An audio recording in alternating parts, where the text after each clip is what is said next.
Application security is hard when security is separated from your DevOps workflow. Security has traditionally been the final hurdle in the development lifecycle. Iterative development workflows can make security a release bottleneck. With GitLab, security is built into the CI/CD process. Every code commit is automatically scanned for security vulnerabilities in your code and its dependencies. Results are delivered to the developer in their native workflow for rapid remediation. Learn how GitLab enables DevSecOps. Visit securityweekly.com/GitLab for a 30-day free trial.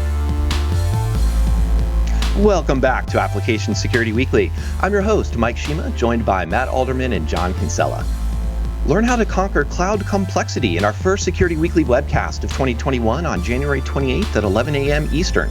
Register at securityweekly.com/webcasts.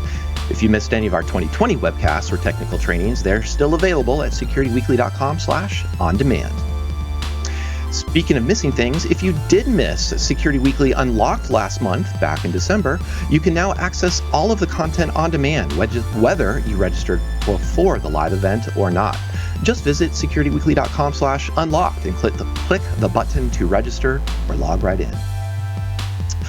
And now we have some news. And riffing off of my Muppets intro at the top of the segment, why are there so many vulns about repos and what's on the other side? So we're going to start off talking about source code once again. Last week, John and I, Matt, I don't know if you had a chance to listen to us, we talked about Microsoft source code being accessed, and we kind of posited that that was a compromised credentials from an insider attacking it, and that Microsoft's threat model, covers the fact that adversaries may have access to source code. In this case, we have an article about Nissan, source code leaked online after a Git repo misconfiguration. So here's possibly, even if you do have your source leak or access to your source as part of your threat model, you still probably don't want to be having admin as your GitLab repo configuration.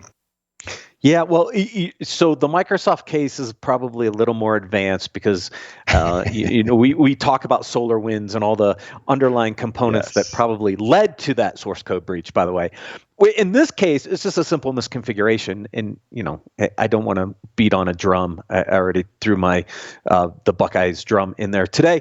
But we're back down to misconfiguration again, right? It's not that sexy thing, but we've talked about a lot of misconfigurations over the past couple of years, especially in cloud environments. Now it's in the repo.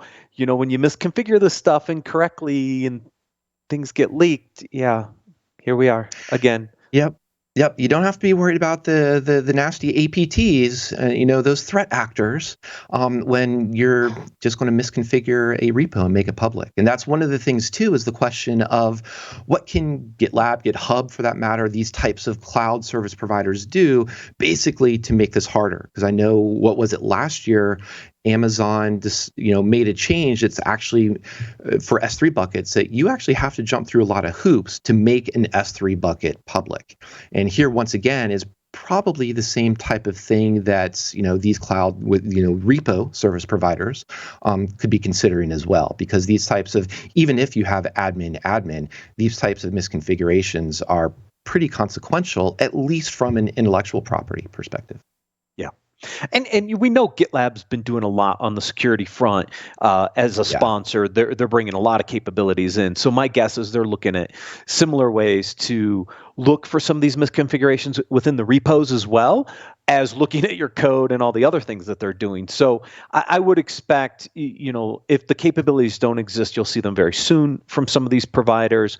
But this is a common, it's a human error. I mean, this is human stuff, right? And we'll get, I think there's some more detail on a couple of these articles around aspects of this, but it's just looking for some of the basic stuff like username, password, simple configuration stuff that generates these breaches, which is just, some days it just seems silly. So this is this was an on-prem installation. And this is sort of one of those gotchas, right? So someone went, they had an on-prem Git install, whether, I don't know, GitLab, whatever it was, but they came down from the point of view of, we're not going to put it in the public cloud because we want to be secure, so we're going to run it ourselves. and here we are, right? But so this is from anti-proprietary. I've mentioned these guys a few times over the last few months. So someone told them about this particular one, but they've been going out poking and scanning and looking for open Git repos for months. And we and many other folks are telling people, hey, you got to tighten your shit up. Should this even be public on the internet in the first place? Pardon my French there, by the way. But we're going to see more of it. So this is a pretty good example of maybe you don't want to be running some of these things yourself and want to be using a public cloud. I think GitHub has a pretty good track record themselves right now of security. Mm-hmm. So yeah, it's. And John, the French would be merde. Thank you. We're aiming for that explicit label in as many different languages as we can get. So yeah, thank you. But I think, to your point, I think the only thing I can add at this point now too is that finding this type of vuln isn't even, or this type of misconfiguration isn't even that difficult, I would think too. It's sort of a known quantity, if you will, to be able to scan for a URL.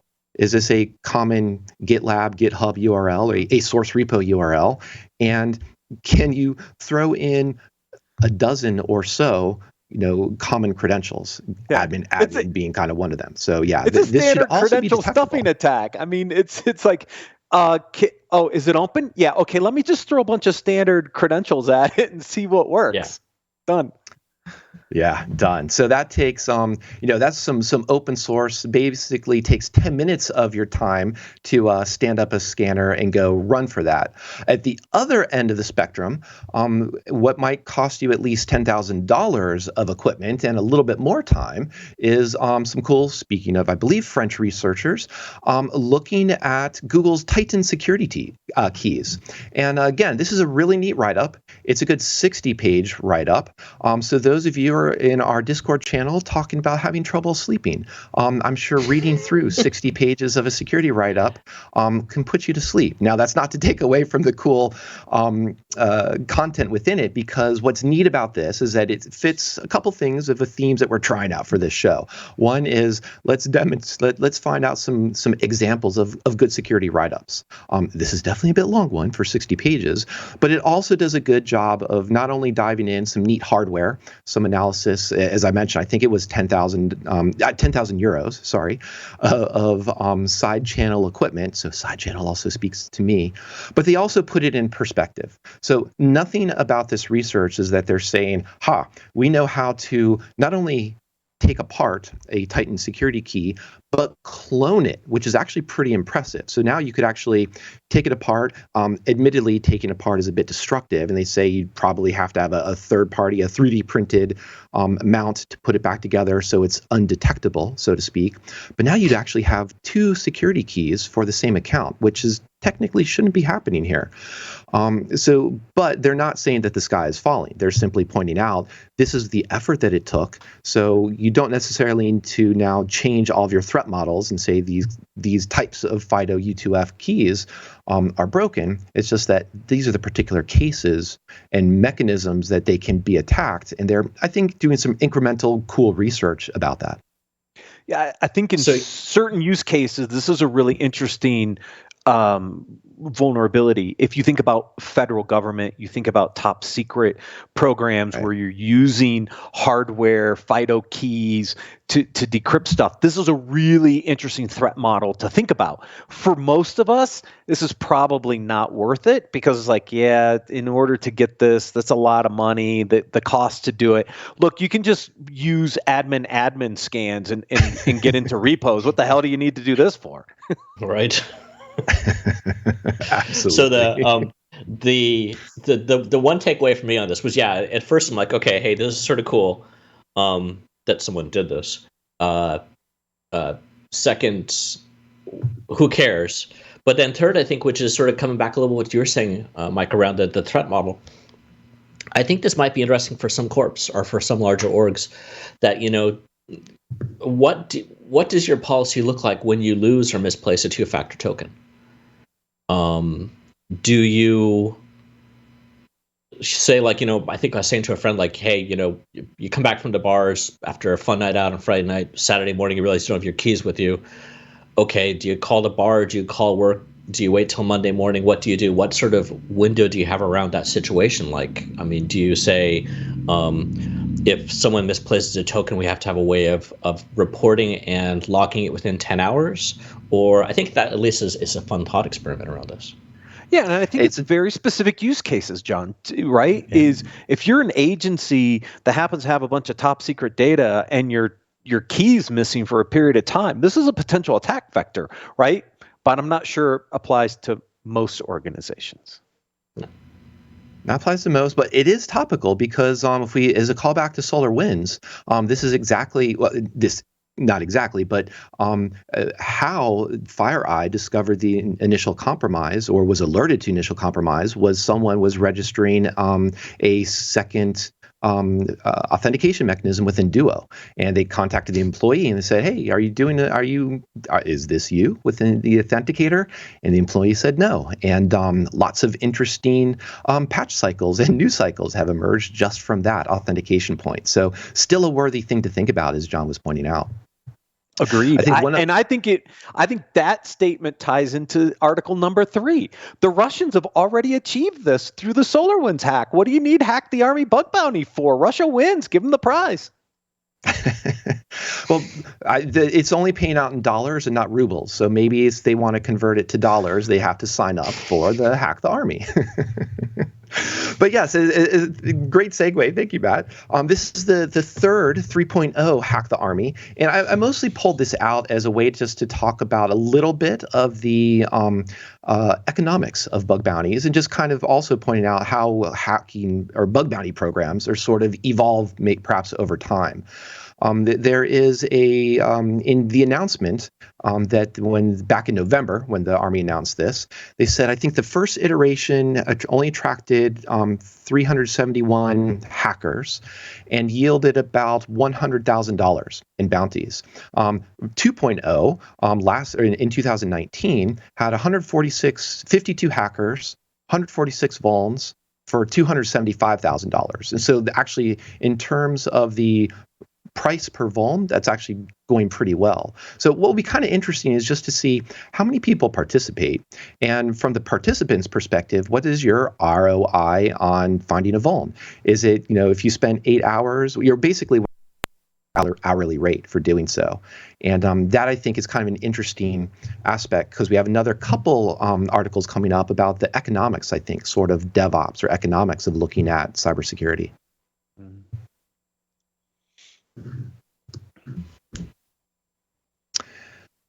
So I don't know anything else on the bug bounty side there, guys? Or we just like that I stated it. Yeah, exactly. The Russians have won. Sorry, it's game over. So, riffing off of Matt's comment, do you have to be a U.S. citizen to enter this? Probably not. Remember, I think actually for the Army, I think for the Army ones you do. Yeah, I believe you do. That'd be so.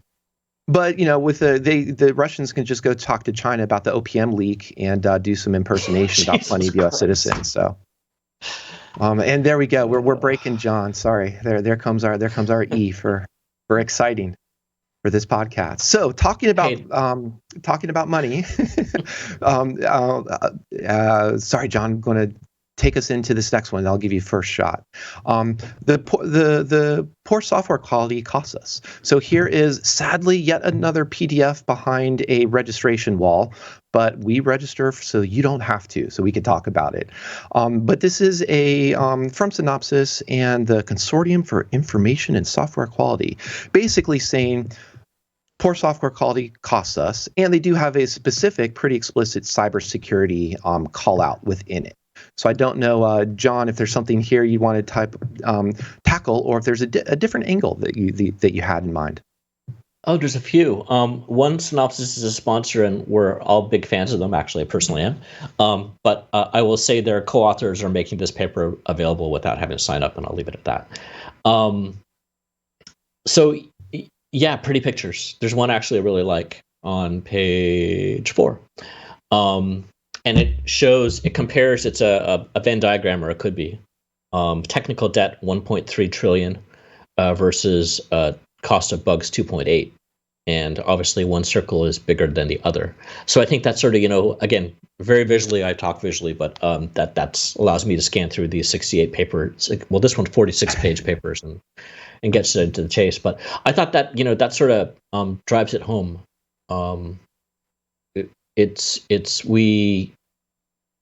There's definitely, and hell, I was in a meeting already once today about this. There's always a push about, how to get software out the door versus getting something fixed or getting decent code quality, right?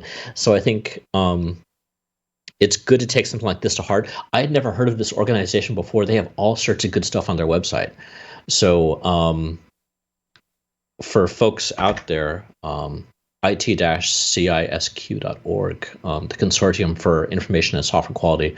But yeah, standards, use cases, all sorts of resources. I don't know how this one flew off my radar, but I'm going to be spending a good amount of time on that site. Yeah, and I think this one also, it grabbed me because I thought it was a nice complement to our discussion in the last segment with Andre about FuzzBuzz, because a lot of what we're looking at is software quality, and security is very much is a dimension. I think we should say is a dimension of software quality rather than quality is a dimension of security. The page that stood out to me, or picture that stood out to me, if you dive into page 22, they're looking at the average annual cost of cybercrime by type of attack. And this is a little bit older data, so it's from 2017, 2018, but it talks about malware, and web-based attacks is number 2. So there's our good strong tie, especially to Application Security Weekly, that web-based attacks are the second highest in terms of where the costs are coming from, and to the point about losing those YubiKeys or losing those Titan keys, stolen devices are down there as well as ransomware near the bottom. But one of the points this article is making, or this research is making, is that ransomware is definitely on the rise in 2020, 2021. So start making sure you have backups. Start making sure you have patch strategies in mind. Yeah, I mean, obviously patching vulnerabilities is number one on the list. I thought what's interesting, the second largest piece of the cost is legacy system problems. And as we think about kind of the transition to the cloud, do we have an opportunity to move some of these legacy systems and break some of that? It's going down slowly. But could we see some more moves away from some of these legacy systems as people move into the cloud to bring that cost component down? But patching, was a big component of this. I thought it was interesting that tech debt was outside of that number in a $1.3 trillion chunk by itself, which we've talked about tech debt on the show before and the challenges around that. That's really number 2 when you break down the individual components. It's patching and then tech debt before you even get to legacy systems and some of these other components. Yeah. No, totally. And I did want to also, there were 2 other articles I put into the show notes from the workshop on the economics of information security. Now, this is and I can't remember, I think this was the 13th or 14th year. Maybe it's gone longer, but it's an annual conference that is very much as the name implies, looking at what are the economics of information security. And they had 2 academic papers this year that were talking about the cost of cybersecurity. Now, they were pretty dense, and I admit there wasn't much that I was able to really pull out of them that were too strong in terms of actionable things, other than they're really good reinforcing the idea that disclosing cybersecurity investments can reduce the information asymmetries about a firm's key element of risk, which is really just saying if you're more open about where you're spending or how you're spending your money in your cyber domain, investors and insurance providers appreciate that. And there were some areas where I was talking about the cost of insurance, for example, and how that can be influenced. So I'll throw that out there for those of you who are interested in that more academic side of this research, as well as putting that WEIS, WEIS, onto the radar for something to watch out. Because every once in a while, to me at least, they have something that's pretty interesting that would grab me. There was something, it passed by one of my, it's in a tab around here somewhere that I saw last week about it sounds like cyber insurance is starting to be picked up by orgs. If I find it, I'll throw it into just Discord. It seemed like it's sort of complementary to what you're saying. I'm not sure if it was directly related.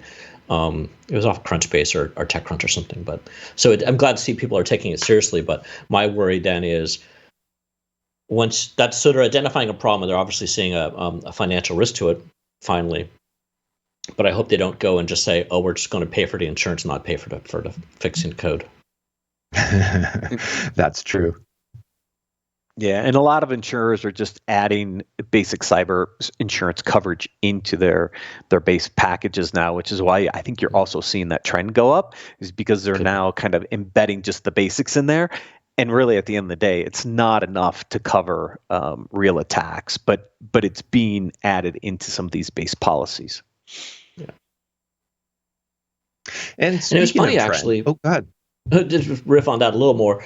I remember a year or two ago, there was hope, and I can't remember if we recovered this, but I remember there was hope that as people started getting more into security insurance, that the insurers would actually be the ones mandating, how will I say, higher audit, higher levels of control. So I'm not sure if that's happening as I'm not sure if we're gaining that cycle yet, or we're going to have to wait a little bit longer. A few are, but most aren't. Okay. I bet listeners should also tune into Business Security Weekly. I bet that's where we'll get some good monitoring for that. So expand your podcast listenership.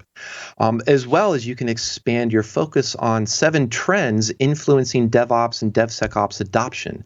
So looking at this, I don't know that they're necessarily trends as much as perhaps good fits for DevOps. But this is broken down into 3 particular interesting domains, areas of focus: architecture, infrastructure, and technology. And I don't necessarily think there's anything too surprising here. Because, for example, under architecture, there's going from a monolith to microservice architecture seems to be a trend driving DevOps, as well as cloud-first trend driving DevOps. I think that's pretty straightforward, but I think what I would call out to tie it back to some of our previous discussion is that breaking a monolith into microservice, or going cloud-first, or just moving to a cloud, are 2 great ways to pull down that technical debt, or turn those legacy systems into more modern systems that are easier to maintain, and ideally can pull down that, improve the quality, and pull down that cost of ownership, or that cost of maintenance for them. Yep, and maybe get some of that legacy stuff and bring that 520 billion down to 0-ish. Ish. Good call. There was one thing that was in here before we go on to the next article too, that was the shift towards AI and ML. And I wanted to set that up so we could get some jazz hands from Mr. Kinsella himself. I wasn't necessarily convinced that is a shift to DevOps trend, or what that was a bit of a non sequitur to me. But I will admit there was some AI, some unsupervised learning that was mentioned in the Titan key analysis. The researchers used it as they were helping to pull out bits of keys. So AI ML exists, but I just don't know that that's the reason that's going to drive you to DevOps. AI and ML has got to be part of everything. Otherwise, you're not doing your job. I can only jazz hands so much. So yeah, no, it's I don't know why they put that in there. There is actually a really interesting aspect. So it turns out if you are seriously doing machine learning in production, one of the larger issues with ML and AI in general is actually how do you productionalize that? You're taking a field which was pretty purely academic, right? We know how to do this in a Jupyter notebook or things like that. That's very sort of R&D minded. How do you take that and bring rigors of productionalizing that, so you have audits around it, being able to reproduce your training sets, ensuring that your accuracy and your predictability are constant, making sure that you're actually testing around different parts of that your data set, your testing set is actually complete. So there is a lot of issues around that people are working on automating. So maybe that's what they're talking about, but that seems like a bit of a stretch. It does. And that does remind me, speaking of the data sets, your training sets, those definitely pull in some very important discussions around access control and even encryption, because suddenly you're potentially pulling out on production systems where the workflows and functionality on the data itself, whether it's emails or just in general personal information, turning those into giant blobs of training sets, depending on what you need from it, can also be really great things to target, just in the sense of here's a massive amount of data to compromise, or at least a massive amount of data that needs to have equivalently strict access controls around it. So good things to think about. The final article here, and this caught my eye particularly because we did reference Pokemon last week, so might as well do that 2 times in a row. We got to catch all of the articles for this, and this was pretty interesting. It's anecdotally navigating the trade-off between development speed and security, and I liked this, and I wanted to frame this in the sense that speed and security are not polar opposites. It's more of that idea of what are you doing security-wise that's enabling you to be fast with development. And I also like kind of just the open-ended questions it poses near the end. Is sort of threat modeling. What's the type of threat that you're dealing with? Are you dealing with someone that needs to pull in $10,000 worth of equipment and call out to a Discord channel and bring in some liquid nitrogen to start freezing some hardware keys? Or is your type of threat model someone with a scanner that can test for admin on your front, web-facing properties?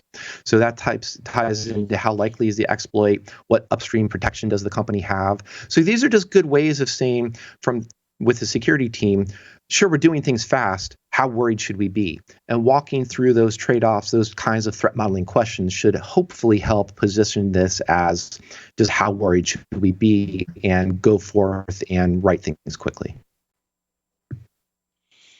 We talked a little bit about this on the last segment, right? Where is if you can embed fuzzing into your build process, you get security with some speed, right? And so I think this first point, automate wherever you can, is really the kind of the whole area around DevSecOps, is integrating some of these security testing processes into your development cycle. So at the end, you're getting both. You're getting a combination of both. It's not one or the other.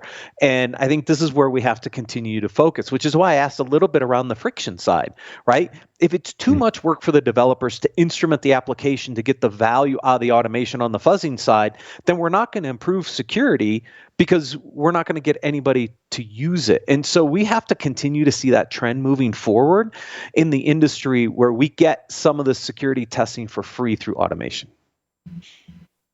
Yeah, I think automation has to be that key part of it. And the third bullet, too, have regular security-focused learning sessions. That kind of speaks as much to the idea that, hey, DevOps, you're now responsible for security. But as a security org, we can't just say you're responsible and walk away. We actually have to enable them. And I don't think this also is not saying we now need to train up every single developer. So not only do they know how to write code, but they're now a pen tester, a certified pen tester. No, it's just more of they understand the tools that are being run, the fuzzers, for example, or the SaaS or the DAS tools, but they also have some good concepts of what are the common types of privilege escalation attacks, or the type of injection attacks. So I think that's a good thing of just setting up the DevOps team to be responsible for security and do it in a way that they're going to be able to succeed, rather than just tell them, cool, it's your problem, we're going to walk away now. I was a little disappointed on this one. When I saw the headline, navigating a trade-off between development speed and security, I was expecting a little less DevSecOps and a little more culture and sort of the management conversation side of things, and that just could be the hat I've been wearing recently. This is one of those type of topics also that, you can throw tools at it, but if you're not changing what you're doing, or you're not changing the culture and the thought process of the company, or whatever it is, could be open source. Yeah, I don't know. And then the part at the bottom, the the opt for speed, that just reads like your CVSS environmental variables. So I mean, I'm sure there's value in this article for some folks. It was a little bit of a, I was hoping for more though. I think culture is definitely a part of it. John, I think you hit on a point that wasn't brought up in the article, right? Is that without a cultural shift, none of the security speed trade-off discussion even happens, right? I know we've made some progress, and I think that's a good thing. But to your point, maybe that's kind of an underlying theme that should have been addressed in the article. Absolutely. And I think that we'll use this as the call out to all of our listeners and everyone in the Discord channel. What are some of the articles, or what are some of the ways that you see the culture changes happening? Or let's find some articles that can keep John's interest. And that will be the homework for the week. So I want to say thanks, Matt. Thanks, John, for joining me. I want to thank everyone else for joining us as well. And we're going to see you in 2 weeks on Application Security Weekly.